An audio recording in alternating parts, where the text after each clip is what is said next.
अहमदनगरला आपल्या मुलासाठी मी प्रचार करणार नाही अशी भूमिका राज्याचे विरोधी पक्षनेते राधाकृष्ण विखे पाटील यांनी घेतली। मात्र सध्या त्यांनी अनेक ठिकाणी भेटीगाठी सुरू केल्याचं दिसतंय। मग नेमक्या या भेटीगाठी कशासाठी आहेत असा प्रश्न सर्वांनाच पडलाय। पाहूया विखेंच्या भेटीमागच्या राजकारणावरील टीव्ही 9चा हा रिपोर्ट। राधाकृष्ण विखे पाटलांचा डबल गेम।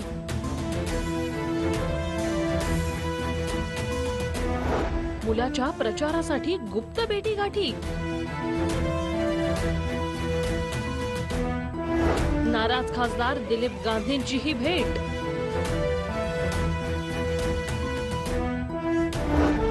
पुत्रप्रेमासाठी पक्ष दावणीला। पत्रकार परिषदेत राज्याचे विरोधी पक्षनेते राधाकृष्ण विखे पाटलांनी मी मुलाचा प्रचार करणार नाही अशी भूमिका जाहीर केली होती। मात्र सध्या अहमदनगर लोकसभा मतदारसंघात अनेक तालुक्यात नुकत्याच त्यांनी काँग्रेससह भाजपच्या देखील कार्यकर्त्यांच्या भेटी घेण्यास सुरुवात केली आहे। तर काही ठिकाणी गुप्त बैठका सुरू केल्याचं देखील पाहायला मिळतंय। तर श्रीगोंदा आणि पाथर्डीत काही निवडक कार्यकर्त्यांच्या घरी विखे पाटील यांनी भेट दिल्याचंही समजतंय। तर मंगळवारी रात्री उशिरा नाराज असलेले खासदार दिलीप गांधी यांची त्यांनी भेट घेतली। या भेटीत तब्बल 1 तास बंद दाराआड चर्चा झाली। यावेळी विखेंना गांधींची समजूत काढण्यात यश आल्याचं बोललं जातंय। यावर सुजय विखे यांना विचारले असता त्यांनी काय म्हटलं ऐकूया। नाही, मला पेपरच्या माध्यमातून कळालं की त्यांनी बैठकी घेतल्यात आणि त्या ठिकाणी माझ्या मते ते गेले असतील।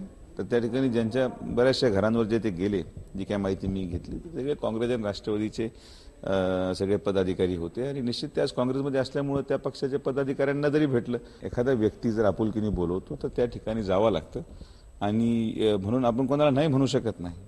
त्यामुळे ते कदाचित जुने काही संबंध असतील, ऋणानुबंध असतील, त्या निमित्ताने भेटायला गेले असतील। पण त्यांनी जी भूमिका स्पष्ट केली की ते माझा प्रचार करणार नाहीत, तर त्या गोष्टीवर ते ठाम आहेत। त्याचबरोबर पवारांनी देखील 2 दिवसापूर्वी नगरला येऊन तालुकावार पदाधिकारी आणि कार्यकर्त्यांची भेट घेतली।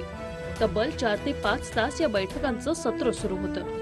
तर पवारांनी बंद दाराआड स्थानिक नेत्यांना काय कानमंत्र दिला याची चर्चा जिल्ह्यात एकच सुरू आहे। पवारांनी नगरची निवडणूक मनावर घेतल्याने विखेंनी देखील आपल्या मुलासाठी आता गुप्त प्रचार सुरू केल्याचं एकंदरीतच चित्र दिसतंय। मात्र अजून त्यांनी उघड प्रचार केला नाही असे काही स्थानिक पत्रकारांचं मत आहे। गेला आठवडा बघितला तर विखेंनी 2 बैठका घेतल्यात। एक श्रीगोंद्याची बैठक घेतली आणि पाथर्डीची बैठक घेतली।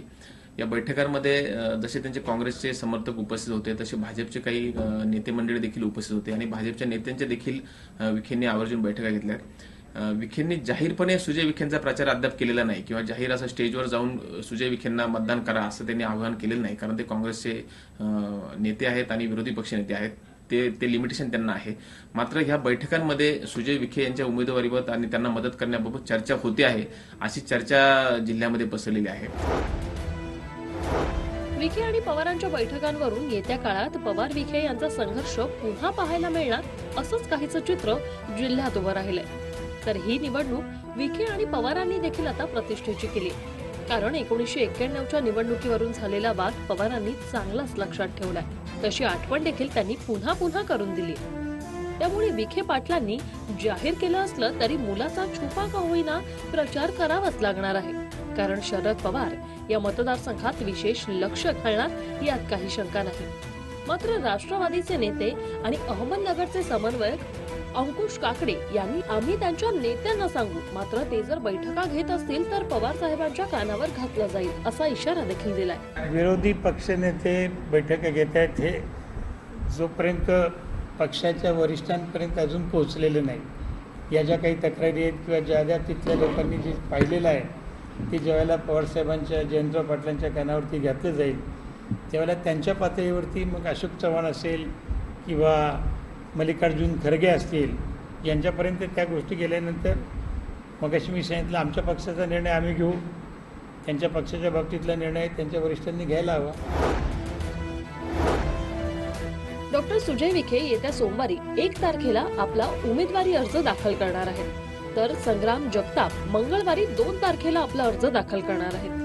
त्यामुळे पुढच्या आठवड्यात प्रचार सभांमधून दोनही उमेदवार एकमेकांच्या विरुद्ध रान पेटवणार हे मात्र निश्चित। तर पुन्हा पवार विरुद्ध विखे या संघर्षाची ठिणगी पेटणार। त्यामुळे या दोन्ही परिवारांच्या भूमिकेकडे आता साऱ्या राज्याचं लक्ष लागलंय. पवार आणि विखेंच्या राजकारणामुळं संपूर्ण राज्याचं लक्ष अहमदनगर जिल्ह्याकडे लागलेलं आहे. तर मी कोणत्याही परिस्थितीत राष्ट्रवादीचा प्रचार करणार नाही आणि नगर जिल्ह्यात मुलाच्या प्रचारासाठी जाणार नाही असं वक्तव्य राधाकृष्ण विखे पाटलांनी केलं होतं. मात्र त्यांच्या छुप्या बैठका सुरूच आहे. तर खासदार गांधींची देखील त्यांनी मनधरणी करण्याचा प्रयत्न केला. त्यामुळं येत्या काळात निवडणुकांमध्ये विखे आणि पवार संघर्ष पाहायला मिळणार यात काही शंका नाही. कुणाल जायकर, TV9 मराठी, अहमदनगर. हा व्हिडिओ तुम्हाला आवडला असेल तर असे आणखी व्हिडिओ पाहण्यासाठी TV9चं YouTube चॅनल सबस्क्राईब करा, बेल बटण दाबा. ताज्या घडामोडींसाठी लॉग ऑन करा TV9marathi.com.